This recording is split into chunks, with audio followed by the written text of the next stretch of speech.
இந்த தமிழக வெற்றி கழகம் எதை நோக்கி போயிட்டு இருக்குது, இந்த வேட்பாளர்களை எப்படி செலக்ட் பண்ணாங்க, பல்வேறு நபர்களுடைய குற்றப்பின்னணியை பார்க்கும்போது நமக்கு கொஞ்சம் பயமா தான் இருக்குது. பேராவூர்ணி தொகுதியின் தமிழக வெற்றி கழகத்தின் வேட்பாளராக அறிவிக்கப்பட்ட சந்திர காண்டீபன், இவர் ஒரு 10 நாளைக்கு முன்னாடி தான் சிறையில இருந்து வெளியே வந்திருக்காரு. இவர் எதுக்கு சிறைக்கு போனார்னா, கஞ்சா கடத்தல் வழக்குல சிறையில் அடைக்கப்பட்ட நபர் தான் இந்த சந்திரகாண்டீபன். கஞ்சா கடத்தல் வழக்குல சிறைக்கு போன சந்திரகாண்டீபன் முன்னாடி இருந்த கட்சி பிஜேபி. அந்த பிஜேபியோட விவசாய அணி தலைவராக அந்த மாவட்ட தலைவராக அவர் இருந்திருக்காரு. இதுதான் சந்திரகாண்டீபன் வரலாறு. அப்படியாப்பட்ட கஞ்சா கடத்தல் ஆசாமிக்கு அது 10 நாள் முன்னாடி ஜாமீன் வெளியே வந்தவருக்கு தான் விஜய் சீட்டு கொடுத்திருக்காரு.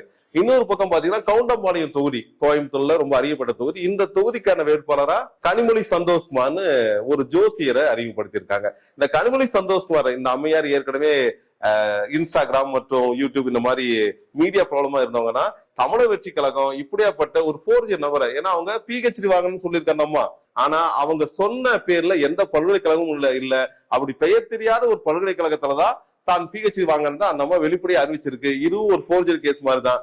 அடுத்ததாக ஒரு அடித்தடி வேட்பாளர் பாத்தீங்கன்னா மரிய வில்சன். இவர் ஆர்கே நகர் தொகுதி வேட்பாளரா தமிழக வெற்றிகளை அறிவிச்சிருக்கு. இந்த மரிய வில்சன் ஒரு வீட்டுக்குள்ள புகுந்து அங்க இருக்க பெண்களை அடிக்கிறது, ஒரு பெரிய ரணங்கலம் பண்றது, ரெண்டாவது அந்த பகுதியில ரவுடின்னு அறியப்பட்டு பல்வேறு குற்ற வழக்குகள் இவர் பேர் நிலுவையில் இருக்கு. அப்படிப்பட்ட பெண்களை அடிக்கக்கூடிய நபரை தான் வேட்பாளர் தான் தமிழக வெற்றிகளை அறிவிச்சிருக்கு. இன்னொரு பக்கம் என்ன சொல்றார் விஜய், நாங்க பெண்களுக்கு பாதுகாப்பு கொடுக்க போறோம்னு சொல்லிக்கிட்டு பெண்களுக்கு வன்கொடுமை இழைத்த வழக்கில் கைது செய்யப்பட்ட மரிய வில்சனுக்கு சீட்டு ஆர்கே நகர்ல கொடுத்திருக்காங்க. அதே போல கம்பம் தொகுதி வேட்பாளராக அறிவிக்கப்பட்டிருக்கிற ஜெகநாத் மிஸ்ரா, இவர் ஏற்கனவே ஒரு RSS முகாம்ல இருந்தவர், ஒரு ஜாதி கட்சியின் தலைவரா இருக்காரு.